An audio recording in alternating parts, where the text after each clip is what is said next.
recognize that the approach in terms of decriminalizing has to go farther than dealing with just the licensing regime and the fact that you want to take out decriminalization there, but it also has to stretch to other ways in which vendors are regulated. To this end, that got me to examining the markets and slaughterhouses regulations, and in particular how the public markets would then be run. So there are some provisions that are that have criminal offenses that perhaps need to be examined again so that they can perhaps carry an administrative penalty rather than a criminal penalty. So, for example, in Regulation 4 of the Markets and Slaughterhouses regulations, you have a provision which states that if any person in a public market refuses or neglects to comply with the direction of the chief supervisor in relation to the maintenance of order or regularity in the public market, that person shall be guilty of an offense and liable to a fine of not exceeding $25. So in that instance, perhaps you might want to intervene there to make it subject to an administrative penalty, and you would add it then to the administrative penalty regime that is in the bill. Another instance would be Regulation 6, which speaks to the days and opening hours of public markets. Again, the chief supervisor then deals with that, and that is also subject to a penalty, a criminal penalty. In relation to regulation. Can I ask you to pause there? Yes, please. Is there a corresponding piece of legislation for the fisheries division management? Sorry? Oh, you're guided by them? Okay, fine. Proceed, sorry about that. Yes, Chair. So in relation, remember too, fish markets are public markets too, right? So they would be under the same regime. The Regulation 7 deals with the ringing of the bell each half an hour to deal with the carrying of live animals and commodities, and that is subject to a criminal offense. There's also the removal of marketable commodities within the stands and spaces of the market. That is also subject to a criminal penalty, and that is in Regulation 10. Regulation 18, which is the one that we read earlier, dealing with certain behaviors like cursing and urinating and depositing refuse and that kind of behavior, that is subject to a criminal offense. And then Regulation 34 speaks to not exposing or selling a commodity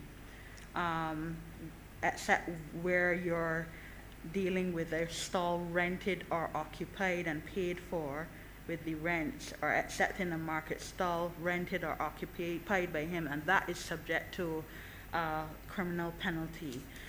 So what I was proposing is that those particular regulations, then what you would do was, in the consequential amendments, you would go in and amend the markets and slaughterhouse regulations, those specific regulations, and have them be subject to administrative penalties. And then those same provisions would be added to the 7th schedule, not the 7th schedule, the 7th schedule, or the schedule dealing with admin penalties, yes, so that all right. of it would be represented. But that's my proposal.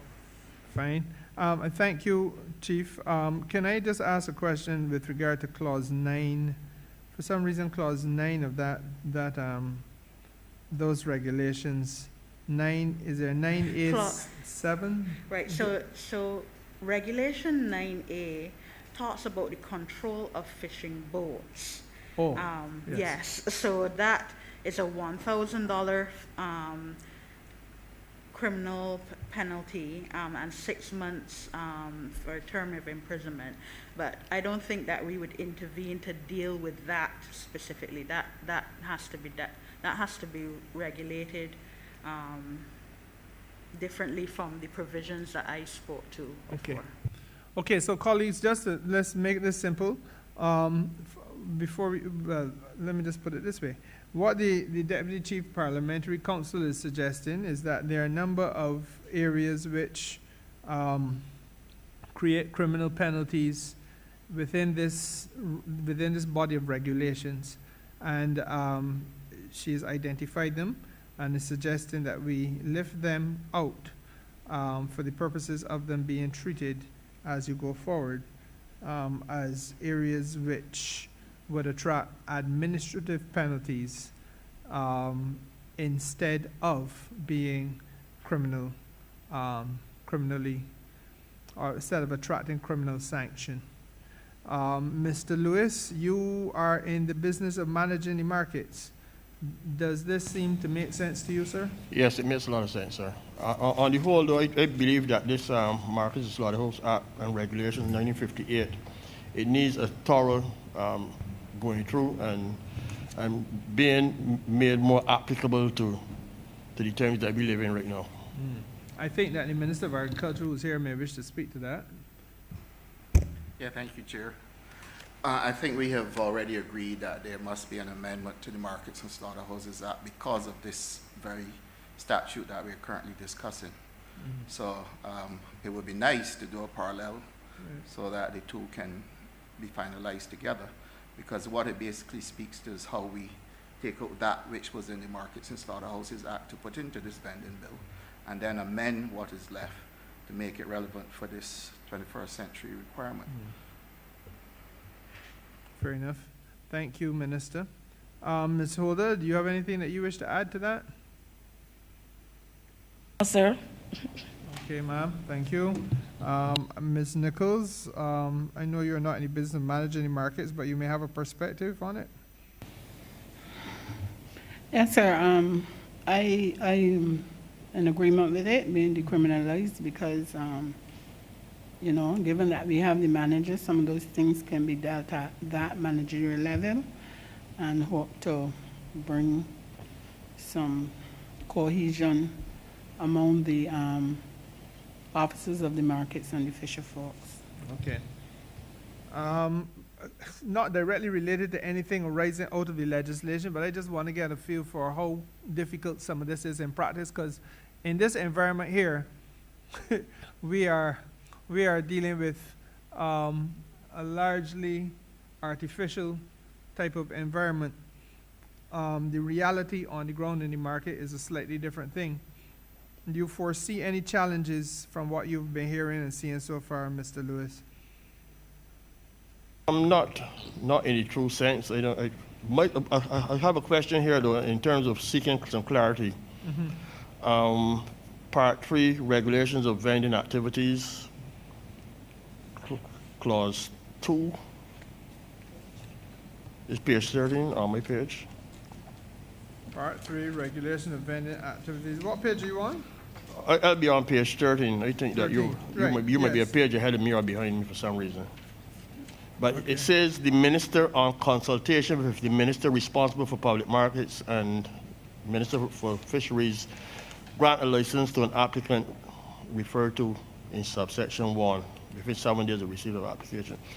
I was just trying to find out, though, in terms of seeking some clarity, if some person wants to vend in a fish market, the first person of contact is the minister in charge of commerce, as opposed to the minister or the manager, so senior manager of markets. That is in fact accurate. Now, I will defer to the Chief Parliamentary Counsel to explain the thing to you, but loosely speaking, it is intended that Commerce will be the repository of all of the register of vendors in Barbados. Right. It is intended that there's a lovely term that the Chief Parliamentary Counsel uses that I'm very attracted to. What is the principle, ma'am? That principle which says that not just the minister but his staff. The Carltona principle, yes. That the Carltona principle applies. And the Carltona principle is that you would be referring to the minister, but it isn't the minister, the individual. Yeah, you understand that right. part. And so therefore, what has to happen is that the application is made to Commerce. It is for staff by me, then to liaise, and no doubt this can be done electronically with you all, and you ascertain those things that only you know about, whether you got any markets that have space, and if it has space, how much space it has, how soon you can accommodate a vendor in the Bridgetown market, for example, if at all. And then having gone through those exercises, then the license is issued by the minister responsible or the ministry responsible for commerce. It seems a little lengthy. It does. Because in my way of thinking, I think that we could, in my way of thinking, I think if some person wants to sell, we say, at Bridgetown Public Market, that person should approach the management of Bridgetown Public Market to find out if they could vend in Bridgetown Market, rather than go to the Ministry of Commerce, fill out a form, for that form to be sent to us, then for us to say no. I think that we should be able to say no even before the form goes to Commerce. Well, I can only say to you that the challenge we have had, sir, is the challenge of trying to correct some of the difficulties that arose for several decades in Barbados, where the ministry that you are part of has its own regulatory structure. The ministry that I have the honor to lead has its own structure, and quite frankly, has never had any formal relationship with the vending community, which is another tragedy because, earlier this year, for example, when we had to have the national pause, as it was described, we then were forced to try to find out who were the legitimate vendors in Barbados so that we could offer them assistance. Because we really had no register anywhere to be found that could give us all that we wanted to get by way of information. Now, equally, we have to treat to the ministry responsible for agriculture because they have their own markets and their own formal structure. And as if that were not more difficult enough, we then had to bring on board the National Conservation Commission, who deal with vending on the beaches and on the esplanades and in the parks and gardens around the country. And they have their own statutory arrangements and their own established structure. So that while I take your point, the real difficulty has been, without dismantling all that had existed before, how we could try to pull them together with a view to making this work. Perfection was in danger of becoming the enemy of the good. And so that's why we settled on this approach.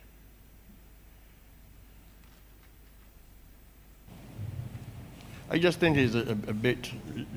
But I take your point. The process could be a bit lengthy, though. I take your point. I take your point. And I would want. I mean, but even have a situation where something might slip through the loop and put us in a little bit of trouble. In that you might get, let me say for instance, you get 200 applications for people to vend at Bridgetown.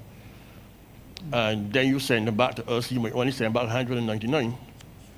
And for some reason, one fellow is given permission to vend at Bridgetown Public Market, unknown to us, and then he comes down there to vend. I mean, I'm just thinking things that can happen. As opposed to us saying from day one, when these 200 people come, we do not have any room here, so it makes no sense in going to the Ministry of Commerce in the first place. I'm Minister Weir. Chair, thank you. I've heard the the manager of markets on this matter. I've heard the minister with responsibility for maritime affairs and the economy on it. And I'm now hearing the officer in charge of markets for maritime affairs and blue economy. And they are all on all fours where this matter is concerned. And it seems to me that in order for us to avoid the elongated process of issuing a license, it might be wise to consider what the people who have a day-to-day understanding of how the system works, and that the process should be that the recommendation for the license should come straight from the relevant ministry to the Ministry of Commerce and reduce the elongated process of having to apply for a license, because that is what the people with the experience is telling us. Minister, may I, Chair? Minister Humphrey? Sir, you and I spoke on this matter. You know how I feel. I share the same sentiment. I think the mischief that we were trying to fix and to remedy here, you know, we may end up just making it more so. And the last time I spoke on the matter, I said I cannot think of an instance where we added more bureaucracy and became more efficient. And my thing is that I take the point that we need to have that register, and that you will still have the register if the persons come to the relevant ministries, the information is taken there, and the information then sent on to the Ministry of Commerce, so that which you're seeking to achieve, you still achieve, without causing the unintended negative consequences of complicating matters in terms of the administration of the markets. And I must tell you, sir, and in all honesty, I did not advise Mr. Lewis on this matter. His sentiments are entirely his, but they happen also to be mine. And I think that is born simply from our experience and our involvement intimately in the sector as it stands. I thank you, Minister, for your comments. Deputy Chief, is there anything that you might wish to add at this stage? Chair, so when the office was given, this is CPC, the office was given the initial instructions, it was really on the conceit that the ministry responsible for commerce would then be taking over all of the, at least, licensing regime, right? But the operations of the management of the operations of the markets, etc., on the ground would remain with the relevant functionaries. So that was the conceit. But then it began to evolve that each one wanted a say, so that in order to facilitate the say, the unhappy clause 5.2 was reached. So the thing is that came out of a lot of discussion, and I understand that it is not something that everybody wanted, but it was the best that we could come up with at the time. So the only thing that I can think of is probably to suggest that you have some other functionary that could feed the three. NCC would continue under the present regime to regulate. Their part seems to be fine. But those where you're not dealing with the parts, esplanades, etc., perhaps you need like a functionary then that will feed all three, and that way streamline everything. Thank you. But given the current structure, that functionary would then be still the Ministry of Commerce, because the Ministry of Commerce, effectively what we're saying is that an application is made, submitted, and the fact of the application communicated to the relevant department. Correct? Yes, Chair. So what would happen is they would make the application to the minister responsible for commerce, and then in the making of the decision to grant the license, he was required to consult with the minister responsible for public markets and the minister responsible for fisheries in the granting of the license. In the initial discussions in the context of the committee, the understanding was that administratively you would come to a harmony, because the bill is not supposed to come into operation right away, and so with that delayed in the commencement, in that time you would put in the necessary administrative framework to allow all three to work together. That was my understanding. Is it envisaged, Deputy Chief Parliamentary Counsel, that the form of application set out in the first schedule of the bill can be filled out electronically and submitted electronically? Chair, those were not things that were discussed. It is not that, I don't think anything stops it from being submitted electronically. And in any case, if it is that the forms need to be calibrated to deal with an electronic format, space is given in the Interpretation Act to make the necessary modifications once you are not adjusting the substance. Okay. So, Mr. Lewis, I want to take your submission on board as best as possible without doing violence to the work already done. And I'm wondering whether perhaps our challenge here is that we are thinking in the mindset of the 19th and 20th century. If electronic submission can be done, which is not a difficult thing, many people can do an email in Barbados. Most people can, most people do. Sometimes you don't even have to have a computer, you go on your phone in your hand. You fill out the form and you submit it. The form really and truly then is almost instantaneously where it needs to be, because it can be so structured that it goes directly, if it is an application for fisheries, it goes straight to the relevant people in fisheries and at commerce at the same time.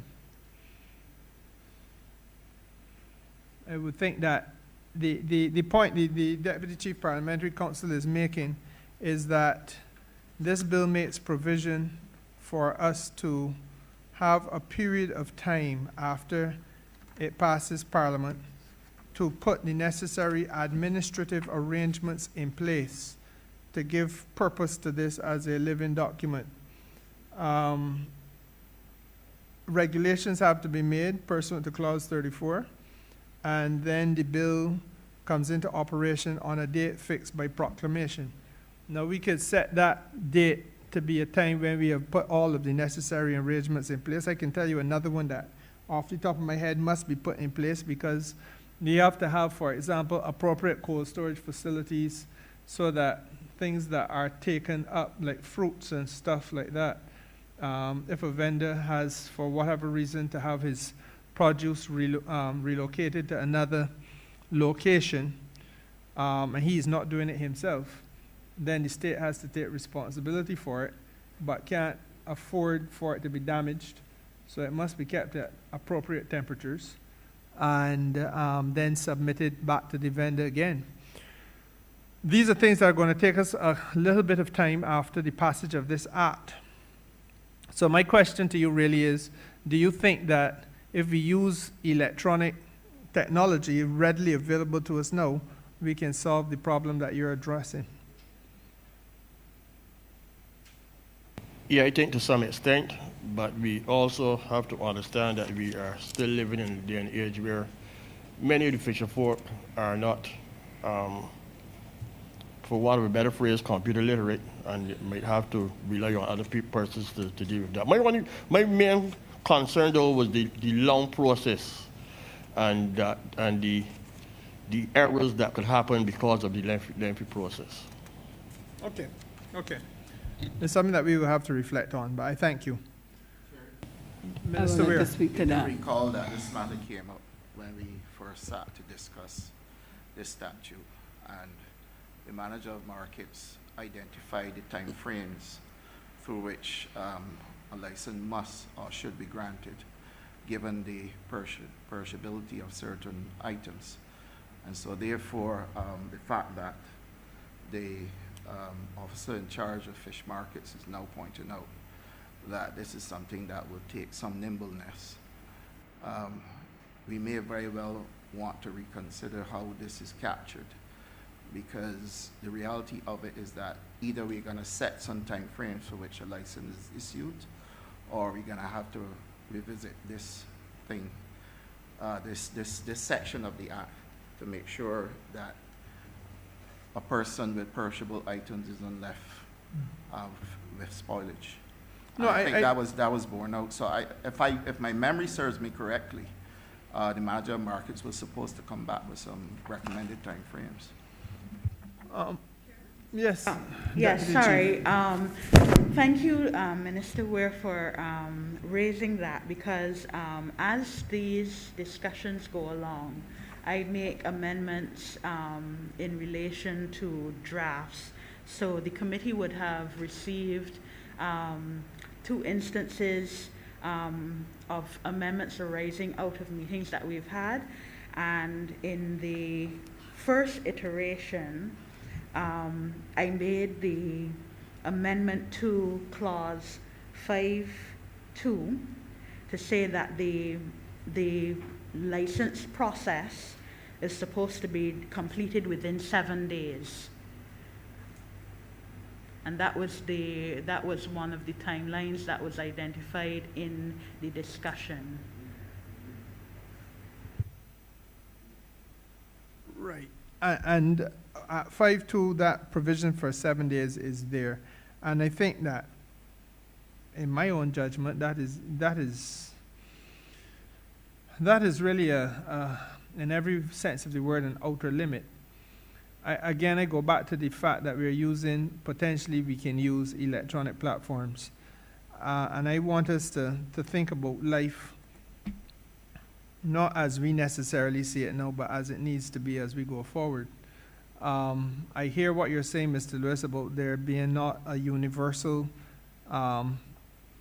ability to use the technology, but in a real sense, that's what friends, family, boyfriend, girlfriend, husband, wife is for, children, etc., to help those who cannot adequately do it.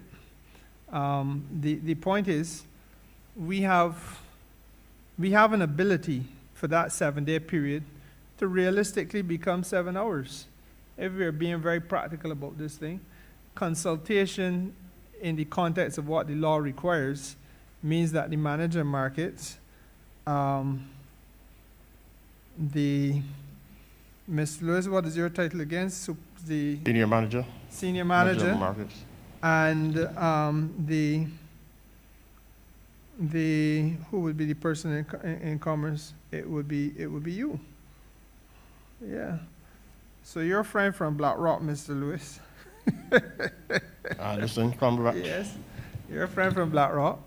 Yourself and Mr. Sherlock King are the 3 people who would need to interface with one another. Can't be that hard. Or officers designated by you all. But again, we're really talking about an email arriving on your desk simultaneously as it arrives on Mr. Cumberbatch's desk and Mr. King's desk. If you're talking about a market, that's not a fish market. And it being processed. I don't know that this need become a major issue. It is, in other words, it's no longer, you're not envisaging, as we would have had to have done when I first went into government in 2003, a motor car and a driver come and collect a file and carry that file across to the Ministry of Maritime Affairs and Blue Economy and then leave from there and go up to the Ministry of Agriculture, up by Graham Hall, and then come back down the road or come back for another day or whatever. This is something now that can be done by moving a mouse and pressing a button. Minister, Chair, I've heard you, and I don't think we need to belabor the point. We will, in faith, hope that the system so espoused and envisioned is able to deliver that which it says it will do. I'm looking at Mr. Kamanbach. And that we are able to move expeditiously through the matter. So I would advise the senior manager, though I understand his reservations, that we will accept it and move on. Agreed, Minister. Quick question, though. Possible for me to speak on this, please? Sorry, who was that? I heard a voice. I wasn't sure. I was overlapping. I beg your pardon, ma'am. I will let her speak. Yes, please, Ms. Nichols. Thank you. Right, so I'm listening to the discussion on this whole matter of licensing and the vendors, and Mr. Lois brought one of the things that I wanted to say to your attention regarding electronic applications and stuff, and I understand that they need to be moving forward in the digital world as it is today. And this is one of the areas that we are right now working with our fisher folk in terms of training and using digital tools to move forward and develop the industry.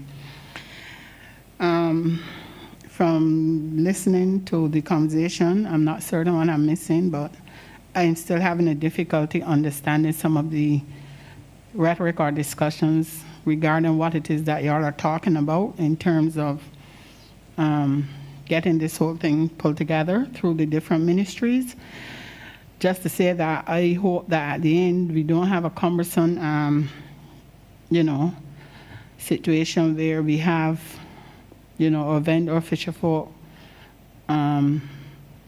unable to manage the system, so that thought be given to the fact that we have persons who are still challenged and needs to, better understand how to get these things done. Also, I would like to find out is, in terms of applications, is it going to be a first in, first come basis in terms of applications or getting applications in? And then secondly, when persons want to apply for these it's license. When persons want to apply for these license.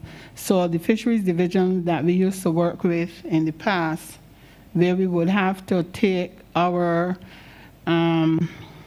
health certificates after being signed by the manager markets. So that is going to be out completely now. We are not going through that process at all. Because I think that what's missing here is that we are not discussing, I know that we are going forward, but we are not discussing some of the old systems that we used to do to move forward, the changes that, will be coming in terms of accessing this license as we used to do in the past, from fisheries to... So Mr. Lewis is saying everything is going to be done at Commerce. Chair? Deputy Chief Parliamentary Counsel is going to speak to this point, ma'am. Yes. So not everything has been, can you hear me? Not everything it will be abandoned. So you will recognize that there are certain documents that you need to submit in order to facilitate the granting of the license. So you will still need to, if you are a food vendor, for instance, you're still required to submit the certificate of good health from a registered medical practitioner, and you'll still need to get the license to carry on a food business granted pursuant to the health services food hygiene regulations. So there's still, those requirements have been retained. You also have to remember that if you are operating then within the public market specifically, that you will still have to adhere to those regimes as well. So I just wanted to point that out. Thanks. Thank you. Something I had written here from the time it came was about the age limit, and this is more specific to my minister. I brought it up with Mr. Lewis, but I would have wanted to bring it up in this forum. So we have situations where, from time to time, some of the vendors, they have their school-living children, 15. I know that the age limit is 16 for persons being able to come into the market or do the vending. But these persons are thinking that rather than leaving the children home to either get in trouble or do anything, they will want to bring them into the market and allow them to work with them. They're not necessarily vending, but they're assisting maybe in cleaning fish, cleaning the parents' boxes and stuff like that. And to allow for them also to learn, because we're also talking about the development of the fishing industry and bringing younger people into the fishing industry. So while I know that there are laws to govern the way that things are done, we would also want to, to see that avenue is given to these persons who would be interested in coming into the industry, even at that level. So I want to know if there's a place, I don't know if it's in the bill or even just the manager markets or the minister looking at how we can accommodate those persons that will want to help their children. Thank you. At this point, ma'am, the only thing that I could say to you with respect to what the legislation is contemplating is that we're thinking that the age at which you can legally be doing the business of vending would be brought down to 16 as opposed to 18 where it is now. There are some challenges. I want to tell you that up front. Among them is an existing piece of legislation which says that at 16 you are considered to be too young to contract commercially. And obviously vending at its core is a business, and you are talking about commercial contracts. But I hear what you're saying, and it is a point upon which we will have to reflect. I having said 16 though, you've carried us a little bit further down the road to 15. And I must tell you equally honestly that we had not given any contemplation, any consideration at all to that age. But help me a little bit to help you. How many so would you be talking about? From your experience, what numbers of 15-year-olds find themselves in those circumstances? They're not many. From time to time, you would find that I don't even think we have, to my mind, at this time where we have 10 persons who have come in. But I know of 1 or 2 persons who you would usually bring, and this is a family. The grandchildren and the children were brought into the fishing industry by the mother, who is also a young person, and I've seen that family grow as a fisher folk family. But what I'm saying is not just about her, but for other persons who might want to do it. But in honesty, there are not a lot of them that I'm talking about. I'm just asking about the provision for that to happen. Right now, we have some younger people coming into the industry, which is good. And for those who really don't know and see, this fishing industry has the persons in this industry now is really aging out, and we don't even see a large amount of younger persons who we can say will be carrying on the baton for this industry unless things change in maybe the next 5-10 years. So, and even for guys who want to go fishing, the fishermen in the industry is also aging out, and there's not this big gap. Young people who is also going fishing, and I think that the system has to look at a way to accommodate them. I understand the laws regarding labor and those kind of things. But if we want to speak to the development of a fishing industry, we also have to see how best we can harness these young people who is interested in being a part of the fishing industry, whether through their parents, and get them on board now. Ms. Nichols, you are touching a very important chord. And I wonder whether the solution really is not to treat to those children who are no longer in school at 15 by way of finding an avenue for them to be trained. And if the training is going to take them into fishing, then so be it. But I think that what we would be best advised to try to do is to steer them in the direction of developing skills, especially life skills. We have present here a former minister responsible for youth affairs, and I'm going to ask him to share his thoughts on the matter. Minister Ford? Thanks, Chair.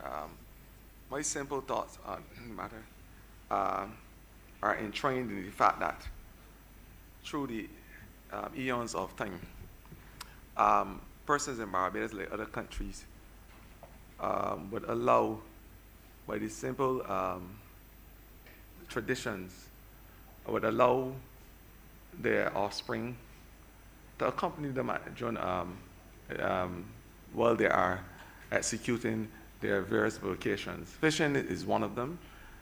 You will find that a carpenter may have a son, and on weekends, he may venture to go with his daddy and either hold the wood and was his kneeling, and that has been part of the Bajan way of life and the Caribbean way of life. We have done it as Christian Barbadians, Muslims do it. Every single religion has their own way and their own industry, and they have allowed their children throughout the years to be part of that industry. It's a way of passing on the baton. What I would say is that from a legal perspective, as it relates to entering into agreements and contracts and payment, I would say, Chair, for us to respect the tenets of the law, that when it comes to payments and the structured system, I suspect that you will have to start those payments after school leaving age, which is after 16 years, where you can enter those legal arrangements for payment. But I don't think you can stop something that has been going on all the time, and it's tradition, and it is giving persons, families, and youngsters in the neighborhood on weekends, as I said, and to have that experience. I don't think that that's something that we could put a stop to in one fell swoop. That's my opinion on it. Just a reply to Minister. I am not talking about children or allowing children to leave school or come out of school and do this work. I'm mostly talking, and I respect what Minister Ford is saying, and I understand it fully. But it was more speaking to children like who are on holidays, like we have Easter and Christmas and those times when the children have those breaks to come out. It doesn't have to be a legal transition, but just saying allowing them to come. As I understand you, and you're saying that right now that is not permissible, that you can't say, for example, the same way I may have chosen to take my little son to work and see a little bit, but what I do, you can't take your son to the market. What I'm saying is that even though in some cases maybe at Bridgetown where children are allowed to do it, for the purposes of the discussions we are having here in terms of the bill and all of these things, that I would want it noted that this is what is allowed, so that when persons decide that they want to do it, then there is not an objection. I take your point. I take your point. Chair, probably Deputy CPC can help us in this, because I don't think this is any dissimilar from what happens and it doesn't run foreign to what happens in the different sectors, I think, and the supermarkets, for instance. I remember I was a checkout boy, if you call it that, at 14 years old in the supermarket. Me too. And that was during my vacation times. It was not allowed during school, the weekdays, but certainly on Saturdays and Sunday. So I don't know what is the practice if it is legal or whatever, but it has not been something that is foreign to this country in the way how we operate. So the Deputy CPC will probably be able to voice on it. So, Chair, as I said, in drawing the committee's attention to the matter, this is something that exists in the law, and so, to my mind, it needed to be addressed. Either it is that you would have to create a kind of exception, but with the Minors Act hovering, where it would say that if it is that there is a problem, the contract would then be voidable.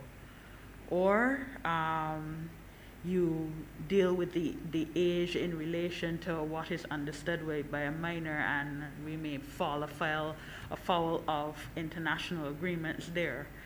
But then the other thing is simply to deal with just putting the age at which you can get the license at 18, but perhaps there may be a mechanism that we can put in place to create a kind of training or apprenticeship kind of program. This could probably be done via regulations, so that you can find a scheme for them to be trained, but also perhaps then to receive remuneration rather than salary on a technical point. Do you understand where I'm coming from, Chair? I do. Thank you. I do. I think that the bottom line is, Ms. Nichols, that you have made an important observation, and this is something that may actually go outside the scope of this bill, but it is worthy of some consideration, because I think we really want to be encouraging our young people, and as you said, if it is in summer, Easter vacation, and that type of thing, there's really no reason why we should not be encouraging them to be exposed and to learn and to yearn for an opportunity to participate. Like Minister Ford, I had the same type of experience. I had to go and pack some bags in the supermarket and thing. That's correct, and get some good tips too. But I'm not sure that we can accommodate it within this legislation, but it is worth looking at more broadly. Are there any other requests? I think Minister Cummins, you had wanted the floor at one point. Thank you, Chair. I think we've come to the conclusion that I would have recommended in any event. Thank you to the Deputy CPC and your guidance. But I think the broader question, Chairman, is that there are a number of recommendations that have been made by sectoral representatives and by presenters to this committee that I think are worthy of noting, even though they fall outside of the scope of the provisions of this bill. So, for example, the role to be played in a developmental way for youth. It is not just about children coming or youth coming during the summer holidays or in their holidays, whichever ones they may be, and being a part of what their families are doing. Even in international trade law, for international intellectual property, you're talking about passing on ancestral knowledge, and that is a tradable commodity that I think we have a responsibility to harness by way of ancillary policy supporting this legislation. Earlier in the session this morning, there was another recommendation which I believe you, Chair, may have inadvertently helped to spawn, which spoke about in African countries where you have large markets and multiple people selling much of the same thing, and how that was then created. In my mind, it created an opportunity for us to treat to the question of cooperative buying and distribution and the distributive and the wholesale trading, and how we can help to take our traders and our vendors into more corporate forms of business from where they start, and how we can support that evolution through the development of policy. And so I think, Chairman, that under your leadership and under the guidance of the ministry, perhaps a number of the recommendations to which I've spoken about already and others which I have not specifically mentioned can be incorporated into additional recommendations for the development of broad policy guidelines that can help to develop vending as an industry in the third decade of the 21st century in a way that allows it to be genuinely developmental and ultimately to lend itself to the dignity of which we've all spoken over the past 2 weeks, Chairman. So that would be my recommendation. Thank you. Okay, thank you, Minister. Colleagues, are there any other? Senator Wiggins, you have the floor. Thank you, Mr. Chairman. I just wanted to make a very small point to something Ms. Nichols said in terms of filling out the forms online. I don't think that should be a problem because filling out a form for an American visa is like the most difficult thing anybody can do online. And lots of people who want to apply for that visa find a mechanism to get it done. So I don't think that we should put stumbling blocks in the way if we decided that these forms should be done electronically, because like I said, if you want a US visa, you get it done. You find somebody who can assist you and you get it done. So I think that in all of our business transactions, because we spoke to the whole question of technology usage and Wi-Fi and everything. So I think that all vendors should decide that they want to come on board when it comes to technology. And I think that this would be a very good way to begin. So I would advise not to let this be a stumbling block in terms of moving forward. Thank you, Chair. Thank you, ma'am. Minister Humphrey. Thank you, sir.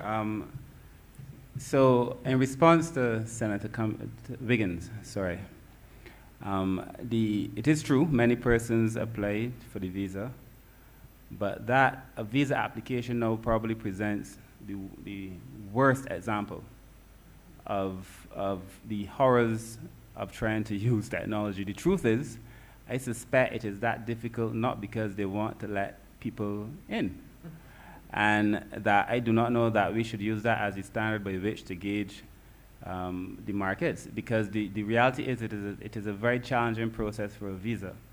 And I'm sure they have their reasons for making it so challenging. But I suspect, in terms of the substance of the discussion, it is not only about the technology. And I feel as if we've diverted there unnecessarily. I do not think it's only about the technology. I think the argument that the persons who are in the industry are making, those in agriculture, whether it's the minister or the manager or myself or my senior manager, and the representative from Barnufo, is this the best practice to go through commerce, more so than the technology itself? The technology is just a tool.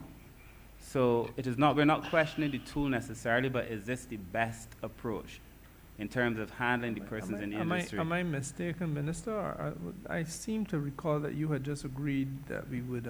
Yes, but we were still on the topic, so I'm saying I've agreed with it, and I'm still putting it on the table, sir. While I've agreed to allow us to pursue the matter, I just want to be very clear that it is not only about the technology. Okay. And while I would accept that we need to press on, because we all do need to press on, I do not want the records to be mistaken and reflect that we are proposing that is only a technology issue. It really is not. Okay. Thank you. Are there any other requests for the floor among the colleagues present? I got one. No? On the schedule 64, I note the National Vending Committee, and I made a note here that there is no representative from the Fishing Association on this committee. And that is agreed. I must tell you, ma'am, that it was an oversight. I think it had been drawn to our attention sometime earlier in our deliberations this week. So please do not let your heart be troubled about that. Barnufo, as with, I think there was one other. the Rastafari community, yeah, were supposed to be added to this list. And I have one thing here again on the A schedule. What happened is that I had made a note of it, but since the document was printed, I'm not seeing everything that I had noted. But I want a little clarity on the wording. I don't know if it is the way it is or if there can be some clarity, but noting the thing here, manager of markets may let market stalls. I'm not seeing the full wording of what it was because it's printed over. At 25, A schedule, I'm looking at the number 2 under the Marketing Slaughterhouse Act, number 2. Trying to find it. Bear with me. A schedule. Yes, schedule. I am on page 69. Page 69. Sorry. Yes.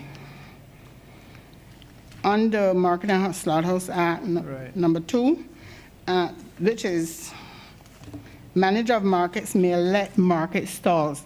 I was reading that and I had a difficulty getting it put together. So I don't know if it's just the language of which the document speaks or if it is another way. But I'm not seeing the full thing because something's printed over it.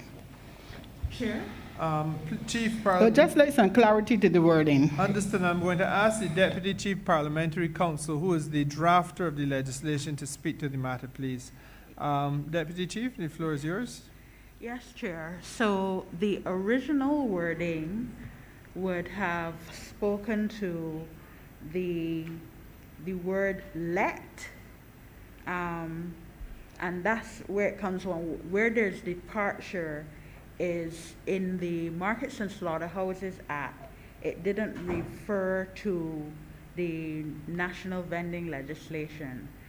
So what you're seeing in the 8th schedule is what it will be once this legislation is passed. So in the original legislation, it says, subject to the provisions of these regulations, the chief supervisor may, on the payment of the appropriate rent as set out in the 1st schedule, let to any approved person in any market stall in any public market.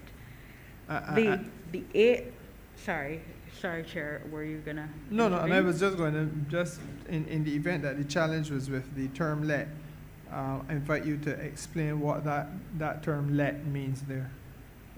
It would be to lease. Right. Or, right, yeah, so, and then what you see in the 8th schedule is what is proposed to replace it. Again, it used the word let because it is reflecting what was originally there. But I don't know if the suggestion then is perhaps to use other terminology rather than the word let. I'm not sure that that's the suggestion. I thought that we were being invited to clarify what it meant.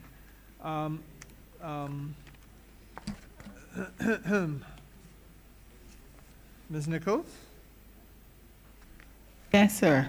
I wanted the clarity because what I had written down as a note was, can this language be made clearer? Yes. So, okay. Yeah. When it says they're let to a person, it really means lease to a person. But for some reason, we lawyers tend to make language a lot more difficult than they need to be. But that's essentially what it is.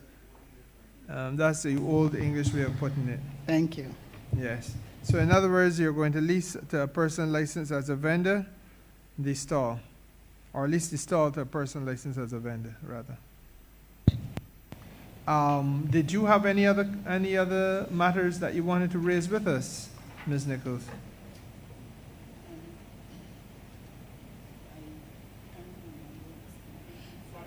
Ms. Nichols? Sorry. I'm sorry. No, I said I can't remember. There were some things in my head, but they're gone. problem. But I hope that during the time that we have to for me to meet with the fisher folk, and I go back through this whole document with them, that given the opportunity to come back, I would have, you know, if there's need to bring up anything else that I see in the document that needs any clarity or explanation, that I would be able to do so. Well, ma'am, I gonna confess here now that I want you to be able to have your meeting with your constituents. I think all of us who are in representative capacities understand the vital importance of that. That is the lifeblood of a democracy. I was hoping, because a lot of our time next week is going to be consumed by the technology which allows this place to function and the staff who support it, having to be all moved to the LESC, where we're going to have the election of the President of the Republic take place on Wednesday. And then, of course, everybody got to come back down, and the technology got to be moved back down. So I don't think any business can realistically be done, as I'm made to understand, before Friday next week. Now, Friday next week is a date that has already been blocked by the leader of the opposition. He's chairman of the Public Accounts Committee, and I am chairman of this committee. But I'm going to talk to the leader of the opposition, my friend, and see whether he can be persuaded to accommodate us. He may not be minded to do that, but I have found that from time to time, speaking to the good bishop, you can appeal to his his better sensibilities. But we will see, ma'am. What I want to do, though, is to tell you that please treat to the matter of consultation with some dispatch.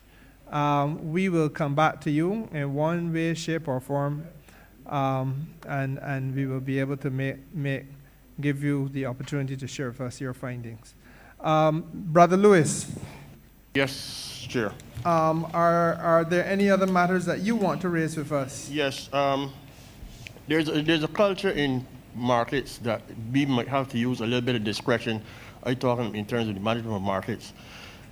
We allow fishermen to sell fish sometimes, and these fishermen would not have a seller's license, but they would have a fisherman's license. So I'm just advising the committee about that element.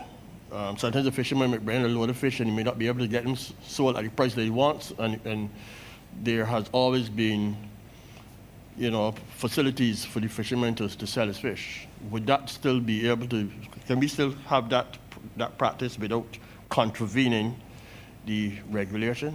Or there are situations where fishermen may bring in jacks and may put a whole load of jacks on the back of a truck and go through the country selling. And they're not traditional vendors, they're fishermen, but they need to get the fish sold. There's provision in the license for an occasional vendor's there's provision in the legislation for an occasional vendor's license to be obtained. If a fisherman consciously wants to put his jacks onto a vehicle and go through the country selling, I think he would be better advised to secure the occasional license. In circumstances, that's a different example to the one you gave first. Right, yeah, I gave you two. Right, and the one that you gave first really is a little bit more taxing for me. I want to say, yes, we can accommodate, but I'm not sure how we can accommodate. And it may well have to be that the fishermen in those circumstances may have to enter into a private arrangement with a licensed vendor that they sell and they do some profit sharing. But I don't want to say that without having thought it through. Yeah, so I'm just sharing with you my initial reaction to it. I understand, but it's not as simple as that. Vernell will tell you, if a fisherman comes in and the fish being sold at $2 a pound, for example, and he does not believe that it merits $2 a pound, that he wants $3 a pound, some of them might go, we allow some of them to go to the front of the market, and sell the fish. No, but you see, this is the danger, though, Brother Lewis, of allowing too much informality to creep in. But they said that was a cultural, kind of like a cultural norm. I understand. I understand. So therefore, the fisherman in those circumstances benefits because he is able to sell alongside the vendor who had to have a license, but he ain't got no license. All he has is a permission. Yeah. Yeah. But he may not be comfortable selling his fish to a vendor at $2 a pound, and then the vendor selling the fish at $4 a pound. I agree He with may you. prefer to go out and sell his fish at $4 a pound and get all the money for himself. And then the flip side of that coin, of course, is that there may be some vendors who may be very unhappy that they have to pay a fee or a license, the money for a license in order to sell. And here's this fisherman who has not had to do that, and he could do the same thing I'm doing. Who catch the fish? Well, yeah. Chair. I just say we mention that because I know that is a question that will come up sometime along the line. You know, part of this, and come to you now, Mr. Prescott, part of this is that we're trying to bring order and structure. And it has not been an easy journey, but this is something else that we will have to turn our minds to. But I thank you for raising it. Minister Prescott wanted the floor. Sorry, Mr. Prescott wanted the floor. Well, I'm just saying that it was referred to as this practice by fishermen was referred to as a norm, a cultural norm, and I didn't hear anyone say that as it stands now, it causes any conflict. I don't see why you have to regulate it and put it into law, and that as a consequence of doing that, it would create some conflict when we have already seen it being practiced for a considerable period of time, and it is accepted among the various agencies there, the retail sellers. It is done in agriculture. In agriculture, sometimes a man plants food, and he's the planter, but he also sells the food as though he's a retailer in the circumstances, and it doesn't cause any problem. It is part of a cultural practice, and obviously sanctioned by the society itself already. I don't think we need to put something like that into law. I'm just saying so. I think that you don't want some overzealous policeman to stop a truckload of jacks in the country and ask the men if they got a vending license. So because I know that question will be asked. And I want to say to you that my profession tells me that we can't do a formal thing in an informal way. And that is perhaps how we find ourselves in these difficulties. I take what Mr. Prescott has said, but the truth of the matter is that long after I am gone and he is gone, there will be a reason for somebody to say, why am I asked to pay a fee in order to sell, or why is this person allowed to sell alongside me but he is not paying a fee? And these difficulties we will find ourselves confronting and would have no proper answer. Law is about certainty and the consistent application of that certainty. So it is an issue that we have to look at, and I want to thank you for raising it for us. Now, equally, I want to thank all three of you for coming and sharing with us your thoughts. I think it has been a valuable exchange. I know, Ms. Nichols, that you probably are going to have to spend a little bit more time with us, but Ms. Holder and Mr. Lewis, I am indebted to you. We have colleagues waiting on the outside, representatives of the Association of Vendors, Wayside Vendors, and I am going to therefore thank you, Mr. Lewis, thank you, Ms. Holder, and you also, Ms. Nichols, for the time you've spent with us and the assistance you've given to this committee. We are grateful to you. And I would ask you now to vacate the room that you're now in. We will take a short adjournment for 5 minutes, no more, suspension for 5 minutes, no more, so that we can then pay attention to the necessary COVID-19 directives and have the others come in, and then we continue. So once again, thank you very much, folks. May I have a motion for suspension for 5 minutes, please? I beg to so move. Thank you. Very second. Thank you, Minister Cummins and Minister Ford. We stand suspended.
Colleagues, can we come back to order, please? There's a matter that has arisen which requires that I ask for the committee's cooperation.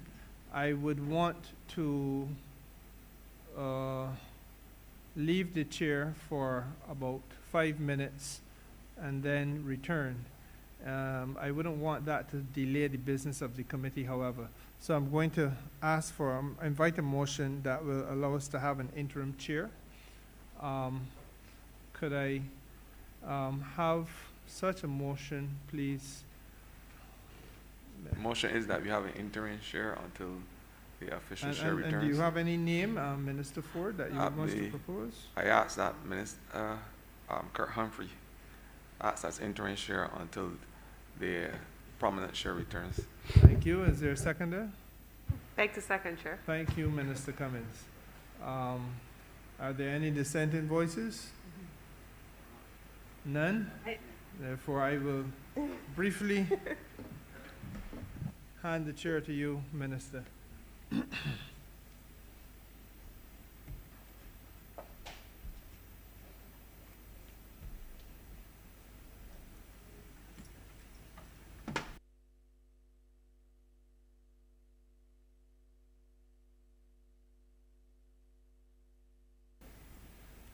Thank you very much. Good afternoon to all. I will carry out the duties as chair temporarily until the substantive chairman returns. It is my understanding that we have with us Mr. Keith Franklin and Ms. Juliette Moore of the Association of Bayside Vendors. Are you here? Good evening. Are your microphones working? Just speak into the microphone, please. Press. Yes? Okay. Good evening.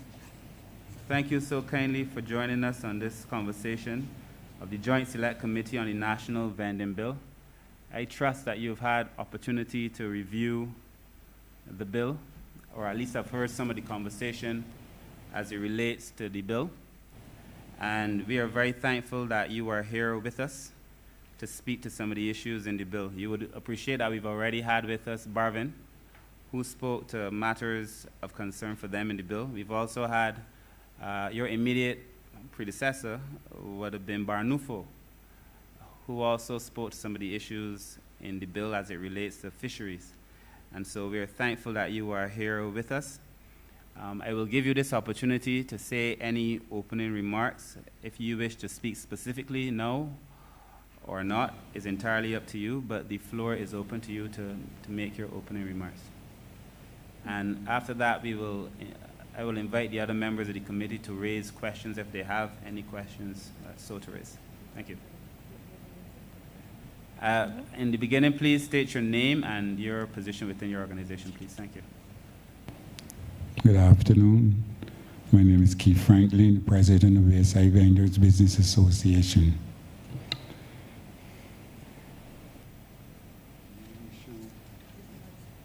Issues.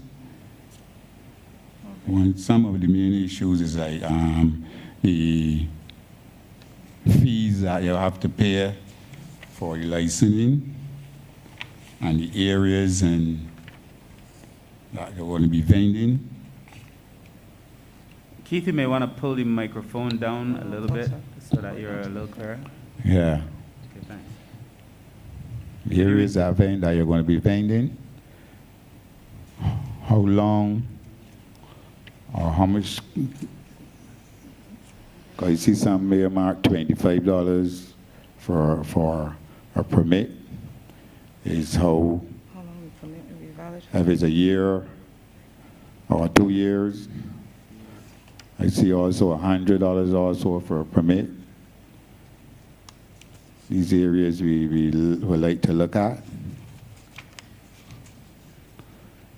I am not sure that I captured everything you said, Keith. So the length of time and the fees and what were the other concerns? Sorry? Yeah, that's concern. That's it. Were there other concerns? Is that it? The length of time and the fees? That's it. Were you able to capture anything other than that, CPC? I will invite the Deputy CPC to speak, please. Yes, sorry. So what I was able to write down were the concerns related to the fees for the license, the vending zones and the areas that have been chosen, selected as vending zones, how long, I think there would be, it relates to, you have the license, the length of the license time, and then also the permits and the licenses, the fees relating to the permits and the fees, that there was a difference. Some have 25, some have 50, some have 100, some have 150. So there were concerns there. So that's what I was able to write. Thank you. Okay. Sorry, Mr. Franklin, are there more concerns?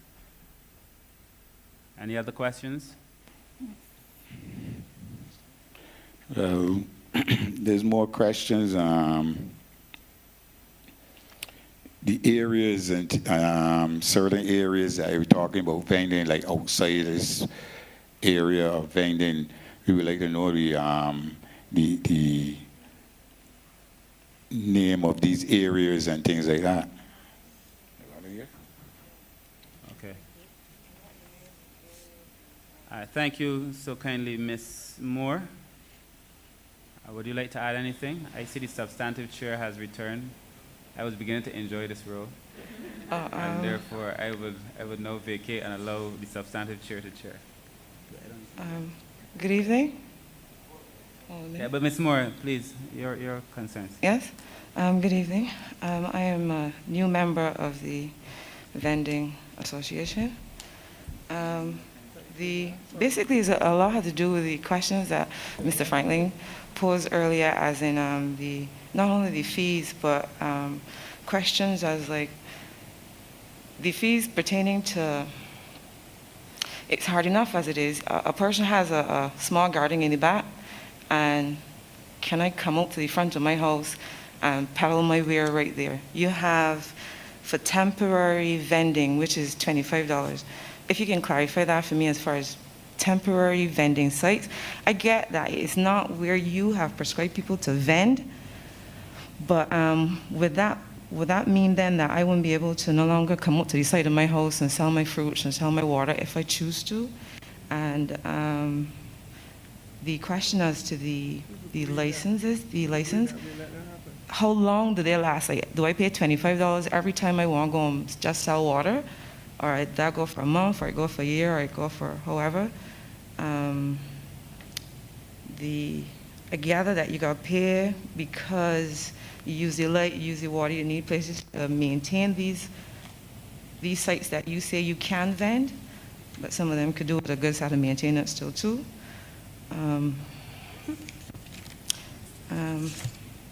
think that was basically my concern as far as the monies to pay to vend, because I figure vending was originally a poor man's thing, and I don't know if everybody can afford the 100, the 150 at the times needed to adjust, So I think that's probably a couple more, but I'm still a little nervous, so a couple more things. But for right now, that's basically it. The monies to be paid, the temporary vending sites, if you could explain that. And yeah, that's basically it. Thank you very much. Good afternoon, Ms. Moore. Yes, please. Kerry Simmons. I am the substantive chair of the committee. Yes, sir. I only caught part of the question, so I wouldn't attempt to pilot you through everything. But I do want to put your heart at ease. If you're talking about selling from next to your house or within the confines of your premises, the committee has already accepted that that is not something that we would want to include in the reach of the legislation. So that should not be an issue. So the yeah. What are the arrangements you're talking about? You sell from in front of your house? That's what it is? No, what I'm asking is, you have a temporary license for the price of $25, which is not temporary. You have, if you're vending outside of the vending zone, like the normal church or whatever the case, like, you know, the school fair or you don't have them anymore, but you know what I mean. I know what you mean. Say, as in, you know, the guy who sells his water in the middle of the road there going up to the stoplights. The guys who sell on the, and I know for sure that's not a vending zone. Yeah? Yeah. Would he have to pay $25 to do that? And if he has to, how long would that permit last? Chair? Deputy Chief Parliamentary Counsel, can you assist us? Chair, so I will highlight the issues that I believe Mr. Franklin and Ms. Moore spoke to. So in relation to fees for license, okay, so it's important for everyone to understand that the licensing regime refers to those vendors who are going to be vending for a living, right? So that those are the persons who would then be required to get a license. The persons then who would be vending at a fair or farmer's market or carnival or cultural or a recreational kind of event, like a fun event, those are referred to as persons who will engage in occasional vending, and those people will have to apply for a permit. The license fees then, for those who are dealing with doing vending for a living, if you are vending on a beach or an esplanade or a garden or park, $100. The renewal is $100. And if you are vending, if you're not vending on a beach, esplanade, garden, or park, that will be $100, and renewal would be $100. And if you are vending on a beach or esplanade, then you would have to pay $150. And if you're renewing for those areas, then it would be $100.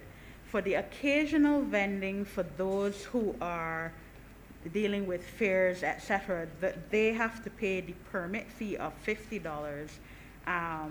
And for those not operating on the beach, they would pay $25. So I was wondering, Mr. Franklin and Ms. Moore, do you understand the arrangements in the way that I would have explained, or do I have to go further? I understand the arrangements, but also looking at the price, the $100 and the $150, I think that is way too much. The $100 though, Mr. Franklin, is for a year, huh? A year. A year. So in other words, it translates into $8.33 a month. Excuse me. That's the question we were asking as to how long the license lasts for, when would it have to be renewed, and I don't know if my question has been answered, I don't know. The guy who sells his water in the middle of the road, does he pay $25? And if he pays $25, when does he have to renew it? Because he's selling that water every day in that site. That's the question. I don't know if I put myself over. No, you're very clear to me. Your question really is, how long does the occasional vending license last for? The occasional vending license only lasts for the duration of the event. So occasional vending is supposed to take place in a certain context, and that is for specific events. So sorry. Once again, yes.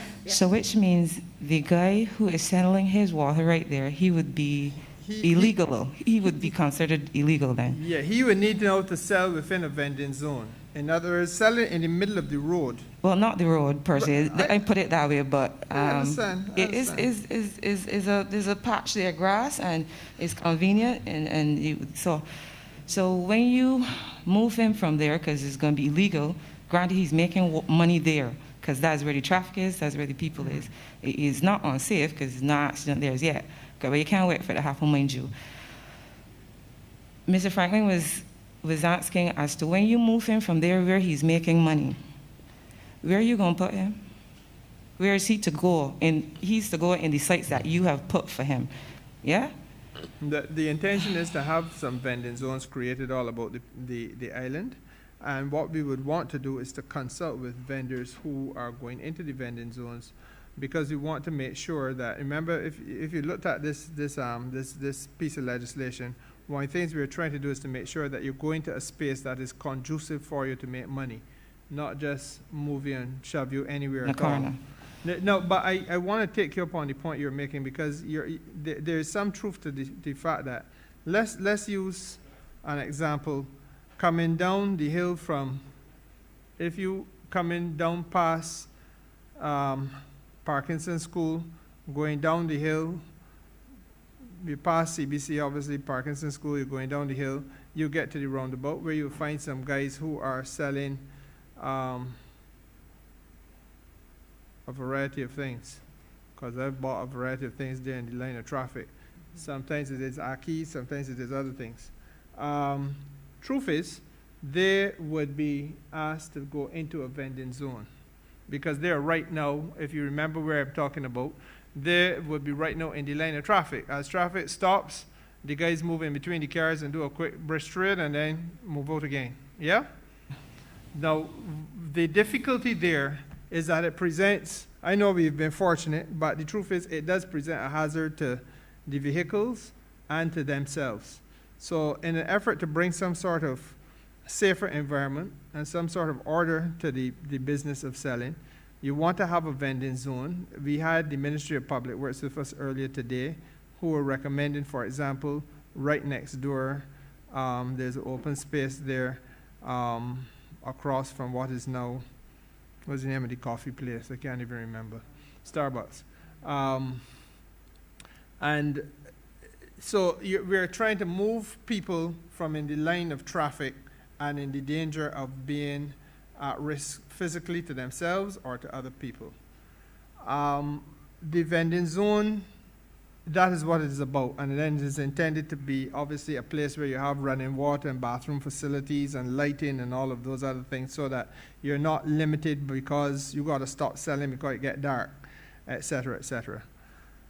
The person who is doing that, to answer your question directly, would be doing so not as an occasional vendor, but doing it for a living. And he would be required, therefore, to pay the proposed fee of $100, which I was saying to Mr. Franklin translates into $8.30-something a month. That would be an annual fee for the license.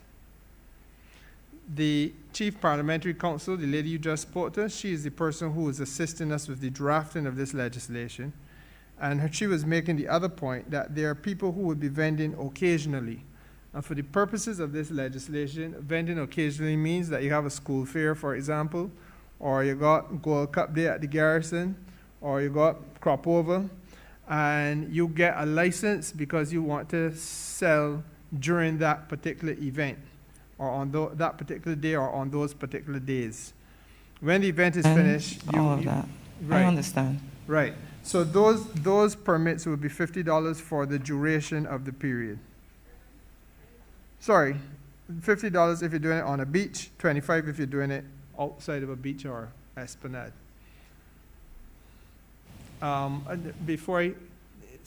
Before Minister Cummins speaks to you, I just want to make sure you were comfortable with that explanation. That's basically what I wanted to know, the duration. And the last one was more of not a complaint, but more of a suggestion, as in to be very, where you put these sites for people to sell food, to vend, because you see areas, I walk and I go down Brandon to the beach, you got a big amount of stalls, and you seldom see anybody down there doing anything, because it's like they're down a hole, like, you know what I mean? So, I mean, please be it's not, I don't know a word to put it without sounding horrible, but well, I can try not to. No, be think, real. like, You be want very tell me- considerate, be you want very tell me that careful, yes. and very considerate where you put people to vend. Because you move them, yes, to keep them safe off the roads, I get that, and you want the roads safe, but please don't put them in a position now where then the money they're going to make, their livelihood dead, but they're safe. Still can't feed the children, but, you know, these things can get let down on the odd day, that kind of No, way. and I appreciate that point. And I was actually, I wanted to actually read the party legislation to you. It's just that I can't find it right now, but I can look for it. Before you leave there, I can read this to you. Because it does require that you all have the benefit of the discussion before we do any changing of locations and stuff like that. Bear with me while I allow Minister Cummings to ask a couple of questions, and I'll come back to you, ma'am, while I read through this again. Thank Minister you, Chairman. Cummings? I actually was not asking questions Oh, sorry. of the wayside vendors, although their questions have triggered one for me, and so I'm asking it of you, perhaps, and the Deputy Chief Parliamentary Counsel. Now, Ms. Moore raised the question about the occasional vending license. And when I look back at the legislation, Chairman, it is something that is a query that has popped up for me. A fair may be an annual event, and so you may apply for a permit for a fair one time, and it expires based on the legislation here saying it exists, it will be valid for the duration.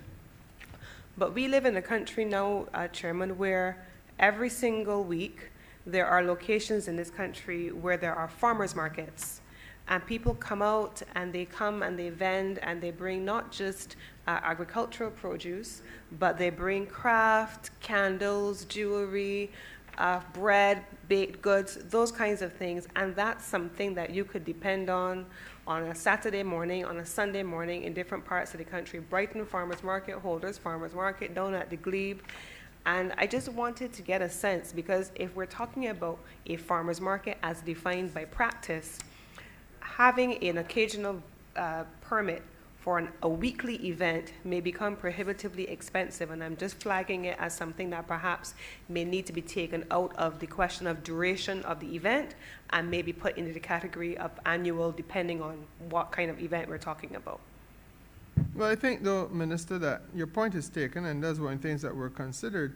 The fact of the matter is that this issue of occasional licenses has long been a burden for vendors. I could take you into Oystins, and I ain't gonna call the names of any of the people who spoke to me, but there were some people who have had historically every week, every Friday, you gotta go to the magistrate's court, for example, to get a refresher. And that was true of liquor licenses too, by the way. Every week I'm going to get a fresh one. So what we are trying to do is to say, look, you can have an occasional license, which would be $25 if it is not on a beach, and that is one event. If you're going to do this every single weekend, 52 weeks a year, or however often, but you want to be at Brighton's Farmers Market almost every time the weekend come along, it may work out to be more economical for you to spend the $100 as opposed to $25 every week, in which case you just get the other license, but the choice will be for you, because you will know whether you're doing this as a one-off or whether you're doing this here more as a way of sustaining livelihood. Chairman, then that has implications for the designation of vending zones. Because a farmer's market as an occasional event or a weekly event would then have to be so designated in order for that annual license to be applicable, not so? Deputy Chief, what's your view on that? Okay. Did the minister lose you? Yeah, okay. Because the license doesn't depend on the event. It more depends on the status that you are pursuing. So once it is that you are trying to do it for a living, then that is the context in which you get the license. But if it is that you are aiming to sell at a particular event or in a particular context, then it is the occasional. So that's the conception, or I guess the conceit. But what you're talking about now is sounding a little different. So could you explain it again? So Chairman, if I can put it in context, I am not a very early morning person, but I like the early morning farmers markets. And there are people who have small businesses. They bake breads, really great local artisanal breads, for example. They work elsewhere, or they have businesses set up elsewhere. But because there are people who will come out on a Saturday morning to a given location, they will set up their stall and they will come, they will bring their wares, and you can purchase your things there. They're going to pay an admissions fee to the location for the purpose of having that stall set up and the facilities associated with that. What we're here saying now is that they either have to be categorized as an occasional vendor because they're coming to an event which begins and ends, or they are qualified as a permit holder for a year, even though the event is not continuous throughout the week. It only happens once a week. So if I'm reading the legislation strictly, I'm going to think that a farmer's market is a limited term event and I have to apply for an occasional permit. I'm not going to assume, based on the reading of the legislation, that my appearance on a weekly basis at the farmer's market and my activities being engaged in outside of the farmer's market for the rest of the week are in any way connected. I'm just saying that we're creating a gray area that may need some clarification. If I am that vendor coming to a farmer's market only on a weekly basis and it's categorized here for the duration of that event, I wouldn't automatically think that I can file for a permit for a year. Chair, well, I guess I thought that the chair had contextualized it in saying that rather than you seeing yourself then as an occasional vendor, you then would be put into the other regime, which would be the licensing regime.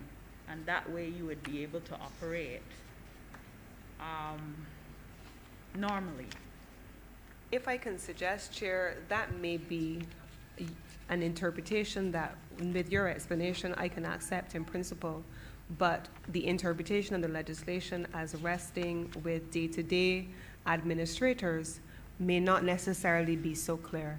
And we would not want to create any lack of clarity at all in the actual wording of the legislation. And so we would want to ensure that anybody picking up the legislation is clear that for circumstances where an event takes place on a weekly basis, that we are not saying to the public of Barbados that every single week they're going to pay an admissions fee to the farmers market to have their stall, and they're going to apply to the government for a permit because your permit lasts, according to the legislation, for the duration of the event only. And we would have to have that clarified expressly.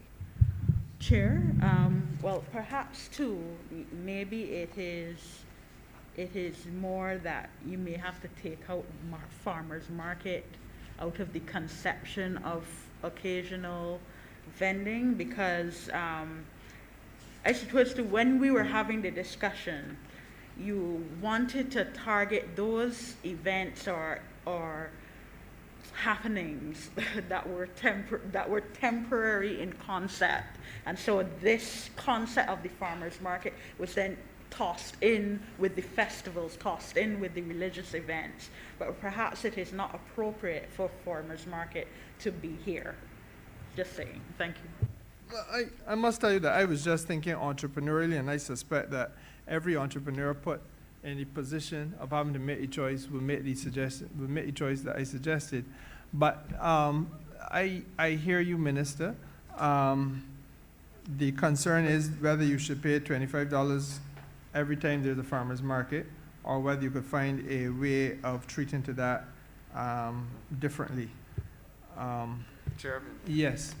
I just want to say, and following off of Minister Cummings, is that, and I understand her point perfectly, but I don't know if we can legislate. I remember the words of my good friend in here, he's overseas now, former Minister Glenn Clark. You can't legislate a culture. And I think that as much as we say take out the farmers market from it, there may be those persons who turn up at the farmer's market just once, because the occasion may merit it. And for those persons who just turn up once or twice a year, because it just happened to be the opportunity for them, what will happen to those persons if you take it out?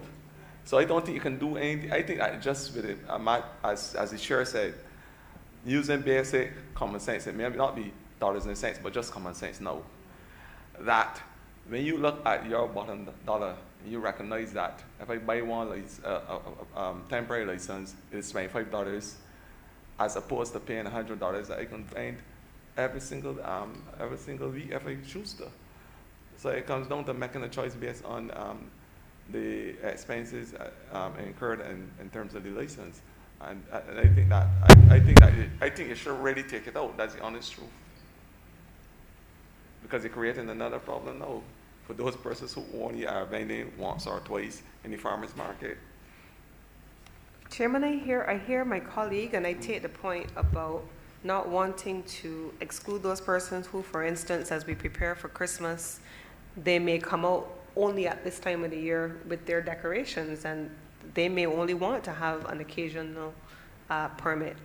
But I would be very hesitant to use language of let's use common sense when dealing with legislation and the bureaucracy.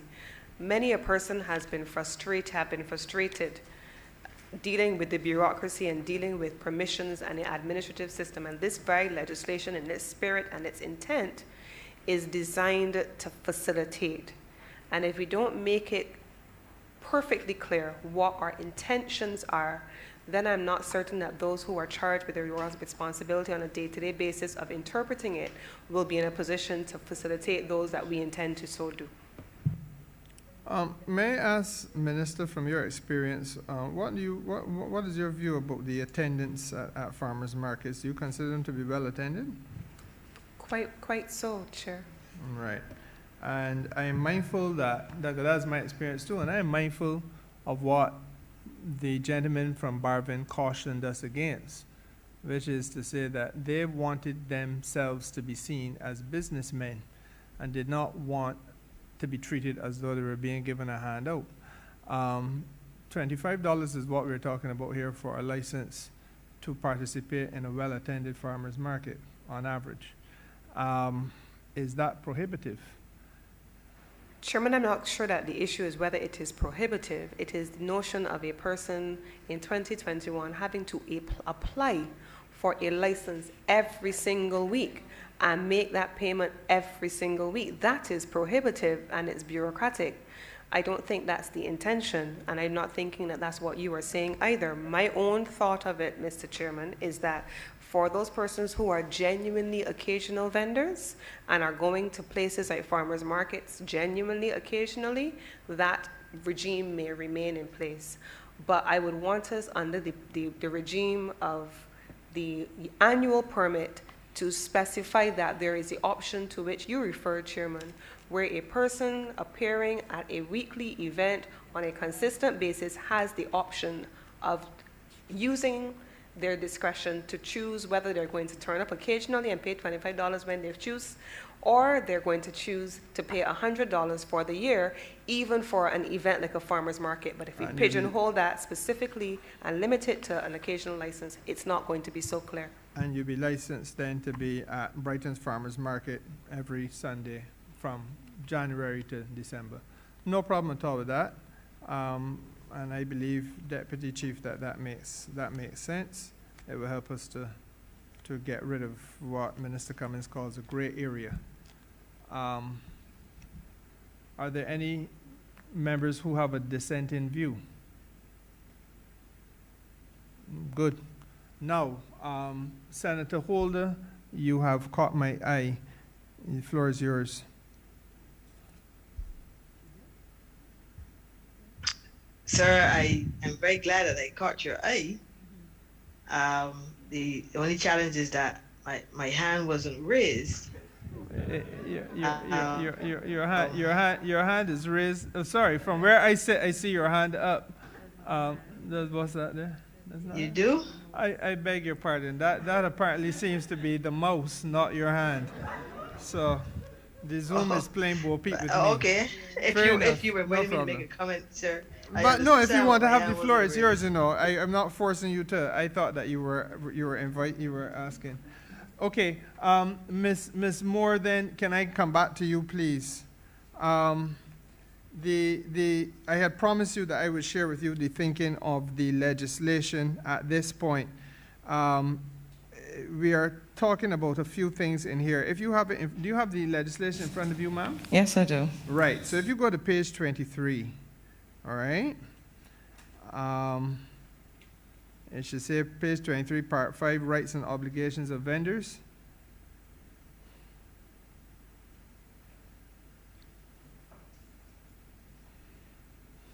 Are you there? Yeah. Okay. So if you come down to number 3, we were talking about vendors being subject to a relocation notice. So these are the things that we want to introduce in an effort to make it a more fair and transparent system, working more in the interest of the vendors' commercial interests than it has ever done before. So we were talking about, first of all, giving you 30 days notice before any relocation is forced upon you. So you know a month in advance, well, look, this is what is developed, this is what is being proposed. Secondly, to consult with you in respect of any assignment of a new site or location in relation to carrying out the vending business. And that if you are assigned to a new site, it will be one which is conducive to the carrying on of the vending business.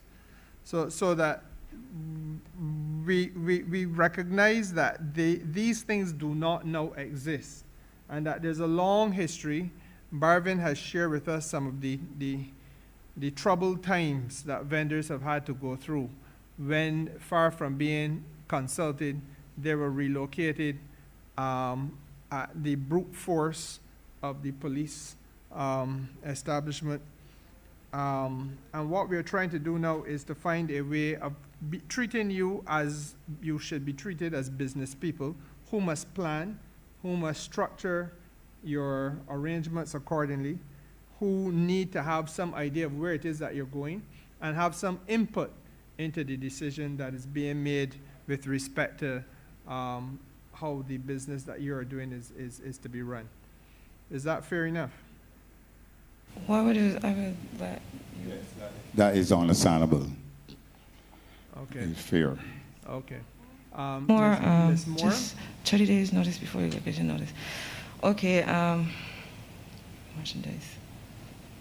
What you have here sounds really good, and you say to be treated like business people, and I get that. That sounds all well and good on paper, but the average vendor that can come out there, unless they've been doing this thing for a while, even the farmers in the farmers mart still got they say they want to be treated like business people. I get that, because my son, he do a little thing and he says you got to plan before you plant.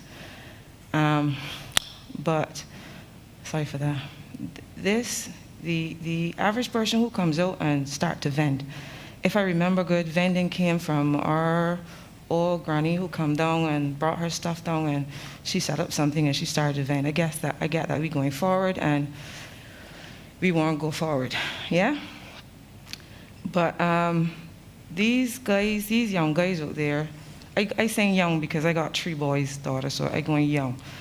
These young people who are now starting this vending, I don't know if their mind can, I don't know if the words is what's got me. I don't know if these young people who are now starting to do this vending, I would suggest then some kind of class or some kind of something, because vending is no longer a poor people's thing, seeing as that you have to pay a permit, and you just know you can go pay taxes and you can go do all kind of different things. So vending is no longer going to be a market for the average poor person. No, Ms. Moore, don't do Ms. So. But look where you're going. It used to be that you had your ware, you come and you sell it and you make your money and you support your family. And I get that we're going forward. I get that you got to improve as you go on. I just feel that you guys make these rules. I get you got to do this as the government to make things happen and to make people's life better. Please, Don't these things, people who make these rules, come out 2 months and vend. Go and see what's going on. Don't just let me come and say things and want to go with them and then want to make that. Come and see. People are not, I ain't saying that there are many intelligent people out there, but you got people vending out there, and the only thing they're good at doing is counting that money. You know what I mean? So, I don't know. I just... No, I'm hearing you. I think that what you're trying to caution us against something, but I want you to take your time and right. I want no you to pressure. There's no pressure. We can be here most of the evening. No, I can't be here most of the evening. And Mr. Franklin got to do his thing, and he got to say what he got to say too. So what I can try to get as quick as to put it in is come out and see what's going on. Really have conversations with these people, and as the beautiful lady said, which one? I'm surrounded by them. She's dark like me. She's dark like me. Oh, she's dark like you. Yes. Okay, fair enough. Be careful in make it that. I was told that it is not when the person who says, you tell somebody something and they don't understand, you say them and get it. But really and truly, you have not put it across in a manner that I can understand. You get what I say? Yes. So this here now, I might be able to understand this, Mr. Franklin might be able to understand this, but the average person on the street, they're not going to be able to understand this. So in dealing with this in the end result, please make it that the average person can read it and understand well. I appreciate it. And that I paid $30 or I can pay $100 and still don't have to do the $50 all the time. Please make it that the average person can understand, because if you put these people in a position that they're not making any money, you guys, it's going to be the same average poor people that can go. So please. I get you. Yeah? And Ms. Moore, I thank you for that. Now, the truth of the matter is, what you have pointed us in a direction that I think we may have heard from one or two others before. And basically what they have been saying is that this will require an element of training and explanation to people about what it is that we're trying to achieve, and understanding how this not only works potentially in their advantage, but understanding what the obligations now would be. One of the reasons why we wanted to hear from you, your views about the fees, is because this is just a proposal. It is genuinely not set in stone. I've heard when I got back here, for example, I heard Mr. Franklin on the $100 thing, and I probed him a little bit to say, well, that's for a year, and it would translate into $8.33 a month. Now, that is not for me to determine by myself that that is reasonable or unreasonable.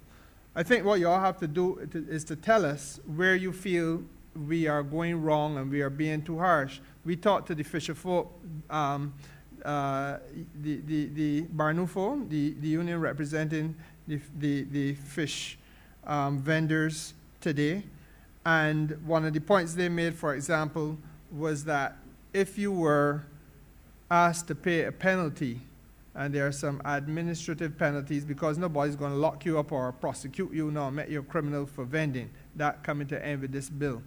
But you may have to pay a penalty, for example, if you vend without having a license. Now, if you had to pay that penalty, they said to me that 14 days is too short a period of time. You would prefer 30. Point taken by me.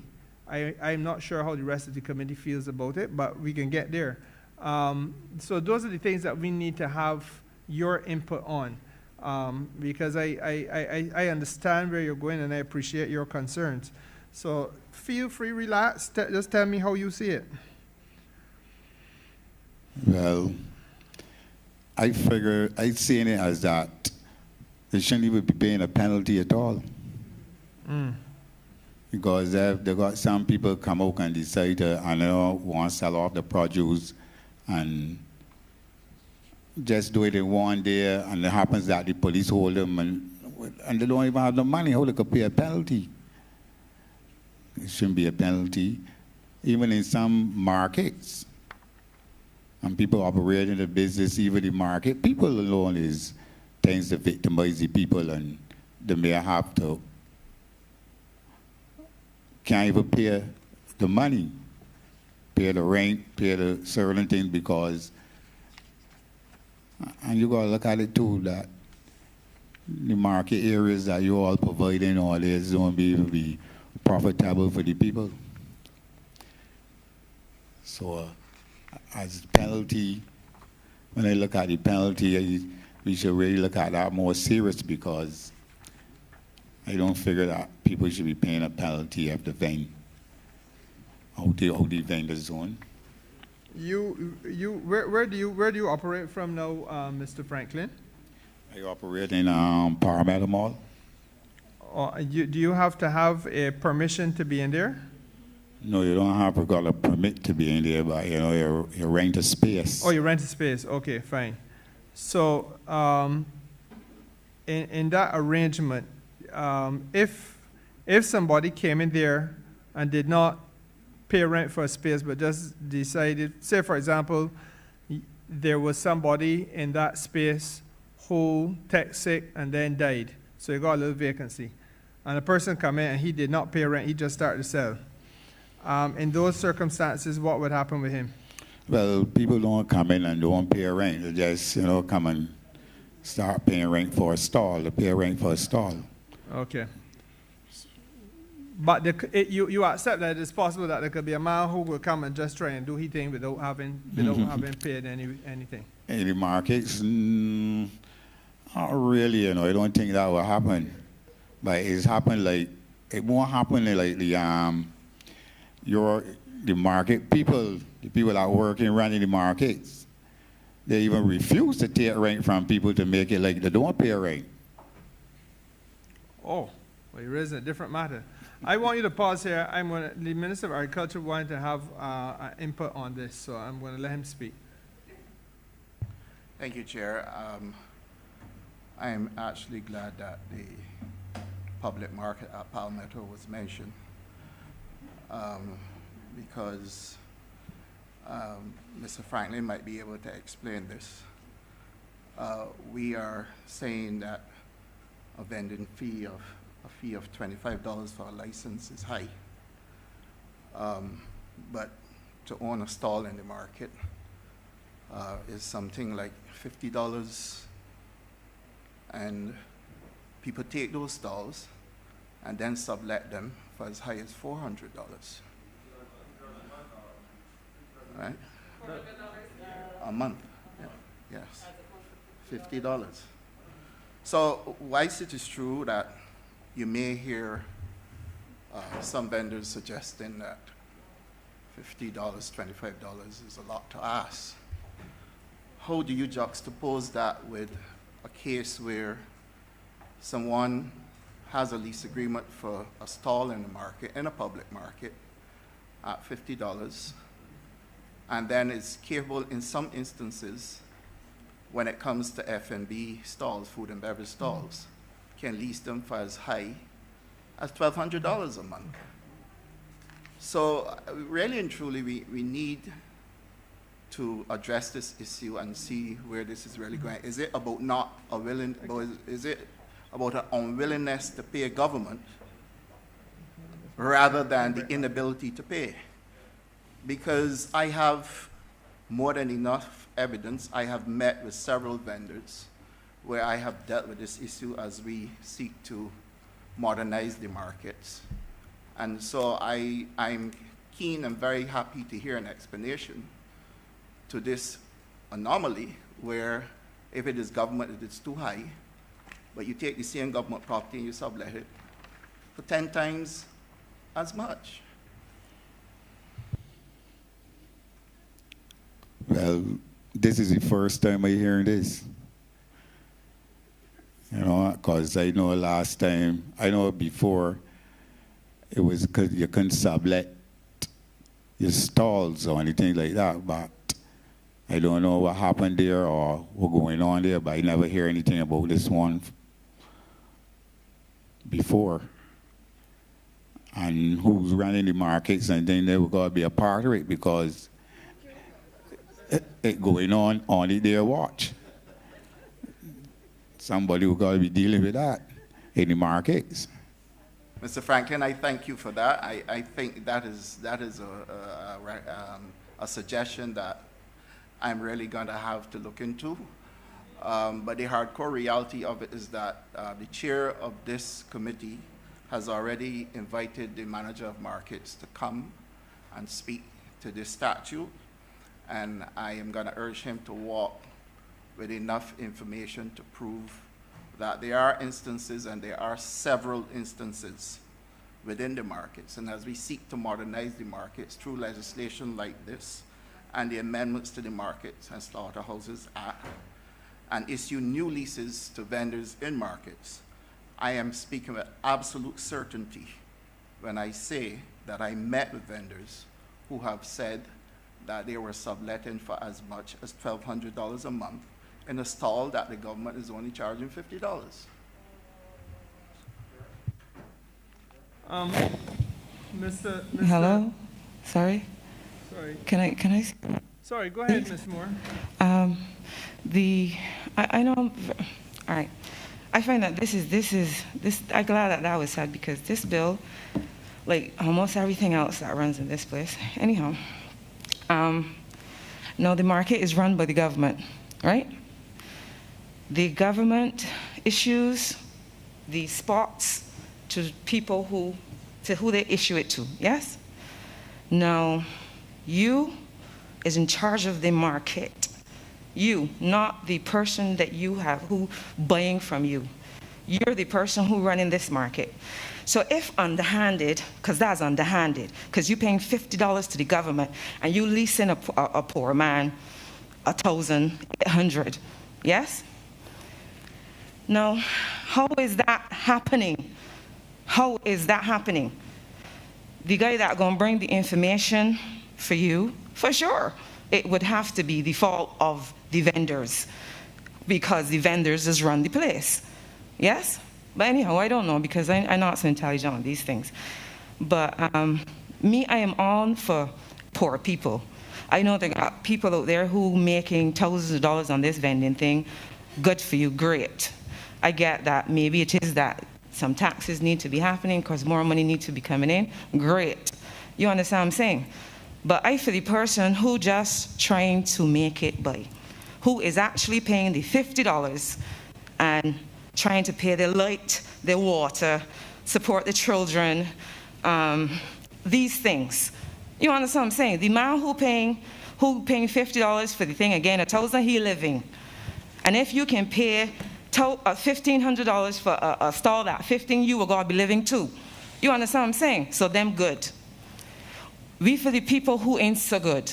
We were the people who might find it a little difficult. And I guarantee you that it is more the majority who will find it a little difficult than the minority. I think I got that right. The English? Right. You understand what I'm saying? So these people that are making the money, great for them.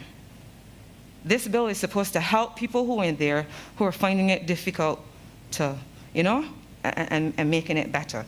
Can we deal with that? Can we deal with how can we make it better so that nobody can pay $50 for a stall and rent it out to $15 for somebody else? These are the things you want to not happen. So that the average low man can make money and then probably be able to pay one of this $25 one, $50, be able to pay this. It'd be arguing about things that just don't matter all the time. They're making money, it wrong, stop it. You're the government, do something about it. It's been happening forever now, which means that it will have to be something.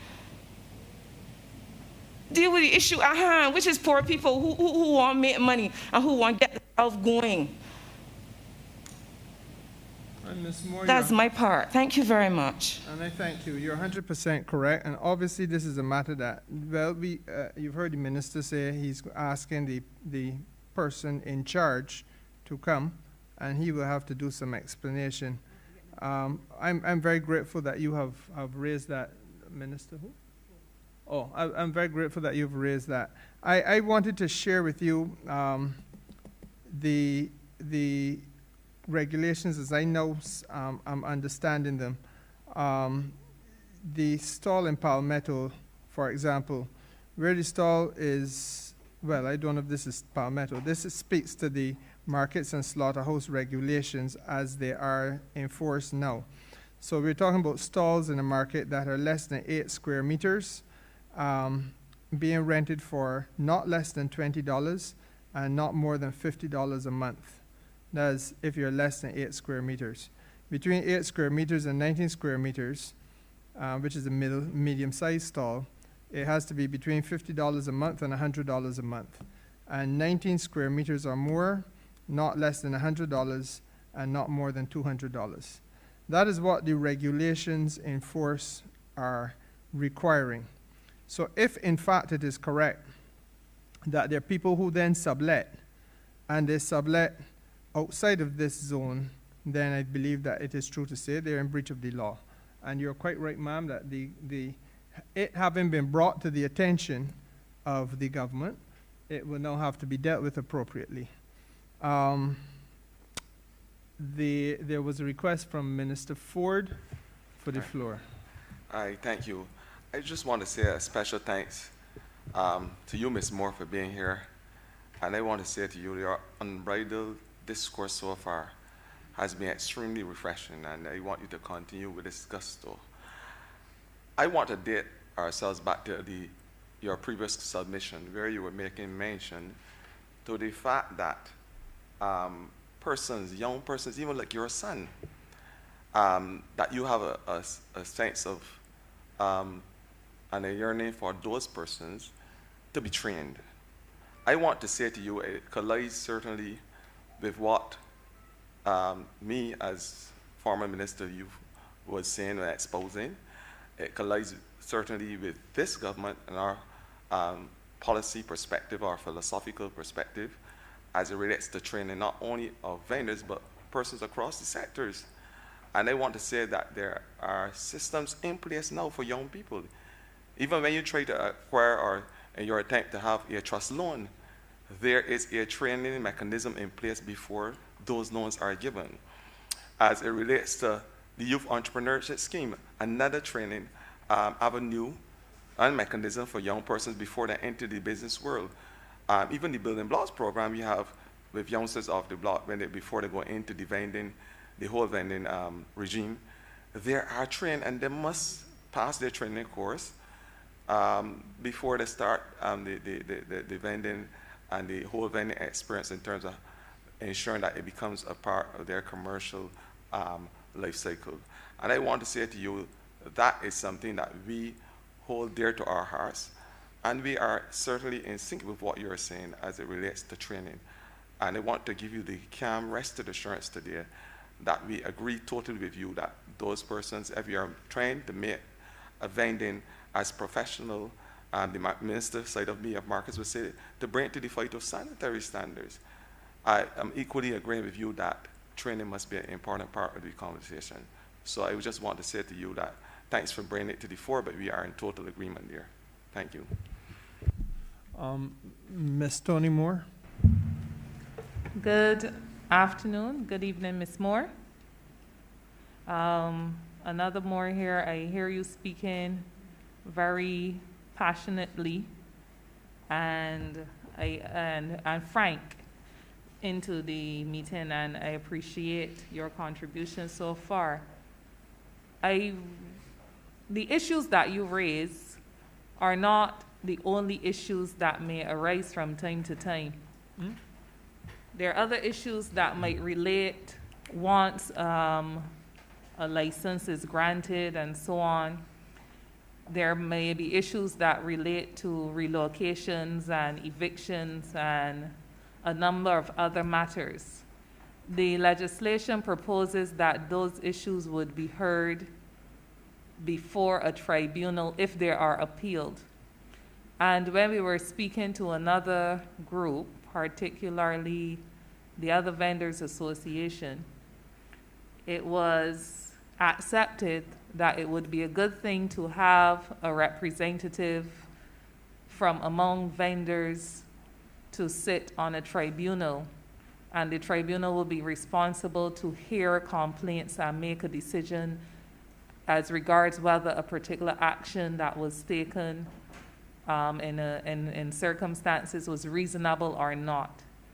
The question for your grouping, so the question to you and Mr. Franklin would be whether you think you would be able to sit with the other associations and among you determine one person from the vending community that could hear any complaints that would be raised, that would arise from time to time.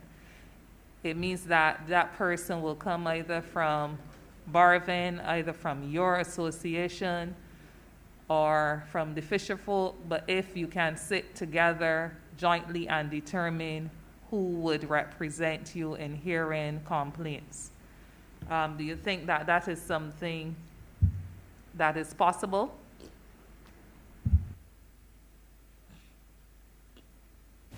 I'm a new member, so Mr. Franklin would have to help you on that one. But yes, I say it's possible that we could meet with the other associations and sit down and look at someone that could sit on the panel and represent the vendors or represent whatever going on. Fair enough, and thank you for that, because that would be very critical for the work that the committee, that the tribunal would have to do. That tribunal, sir, is basically going to have on it an attorney. It will have on it that person that the vendors offer, and another person who will be experienced in business of vending, even if he or she is not a vendor themselves, but they've had some experience with it and association with it. And that is really, as Ms. Moore just indicated, intended to look after any of the issues that a vendor may raise. For example, the very important point that Ms. Moore just spoke to, which is that you may be relocating me, but I am not happy with the way in which the relocation process is going, so I want to appeal it. And that tribunal would be charged with the responsibility of treating to that. So as you can see, it needed to be a tribunal that has an understanding to some extent of what the business of vending entails. There's another request for the floor. No? All right, okay, fine. While we do not have any immediate requests for questions, I want to give you the opportunity to ask us some. I am mindful, Juliet and Keith, that you all had indicated just now, or Juliet indicated that you're not here all evening. So are there any concerns that you wish to raise at this particular point?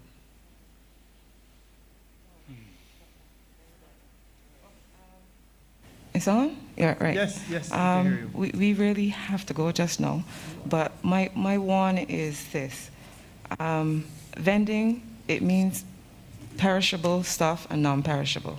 You make a committee, you would hope that the committee don't wait, that it is not that the people chosen for this committee, because people seem to just choose people and put them there and say, well, yeah, you do that, yeah?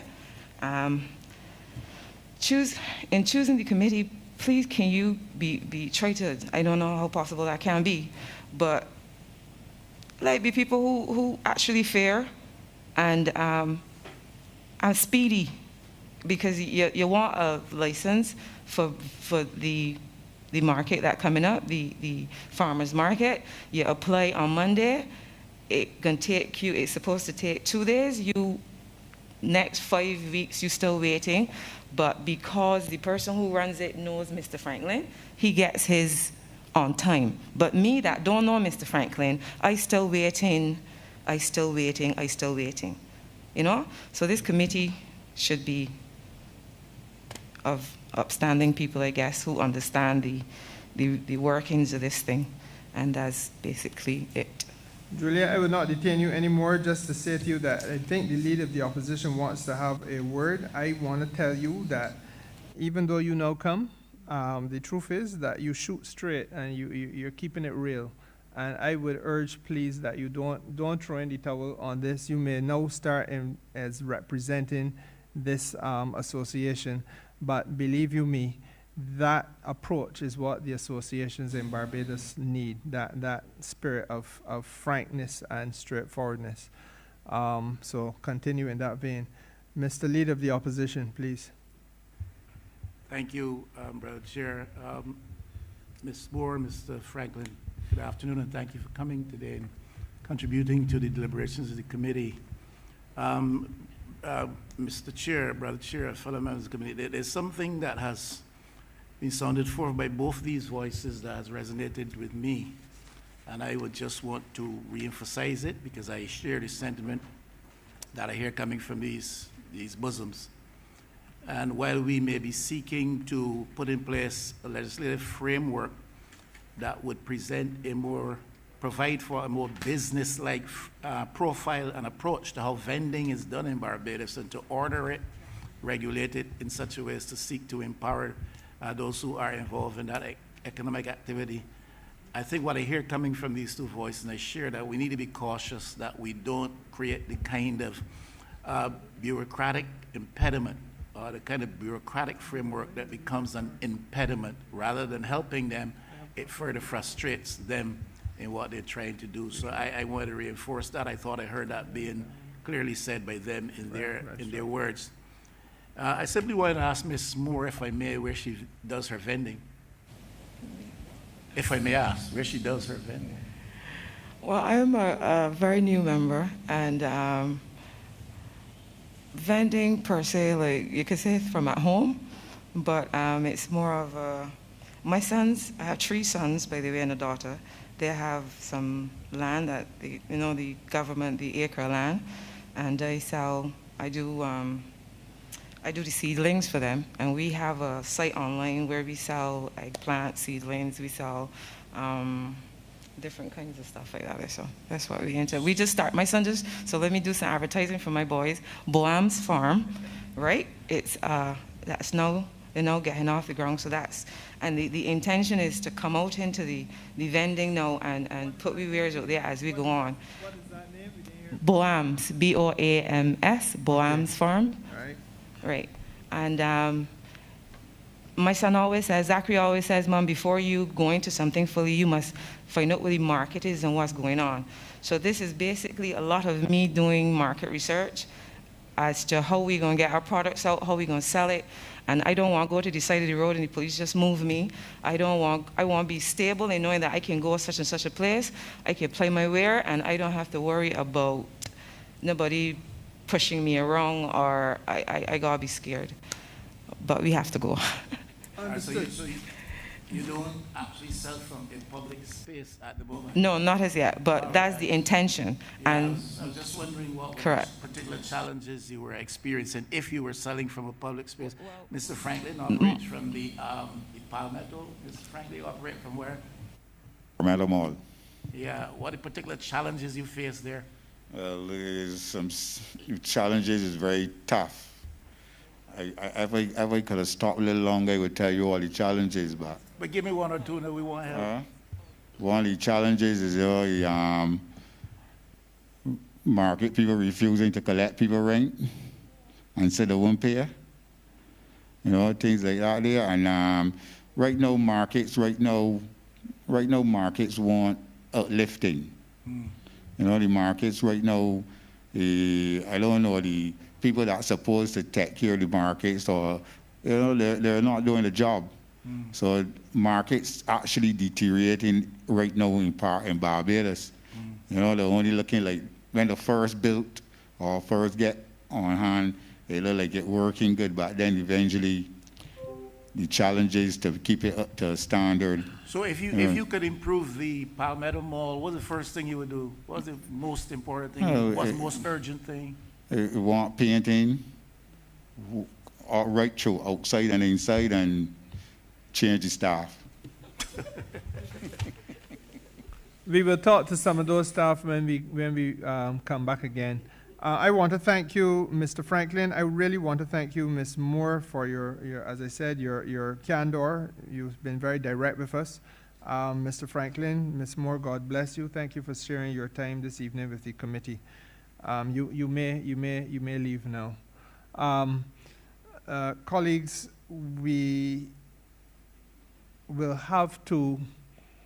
Well, first of all, let me just notify everybody that you will be circulated with a copy of the submissions to the committee coming from the COVID unit and also from the registrar of cooperatives. We will reach out to members during the course of next week. It is my thinking at this point that we will try to convene a meeting for Friday morning. And probably have that run until, what time is starting to? Yeah, probably run until midday or 1 o'clock. But I will settle those times with the Clerk of Parliament, and we will come back to you all at that particular occasion.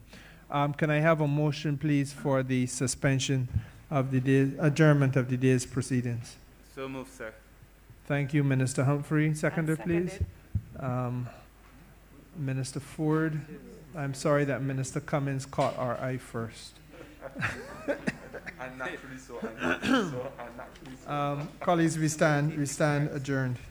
Have a good weekend. Please try to stay safe, everybody.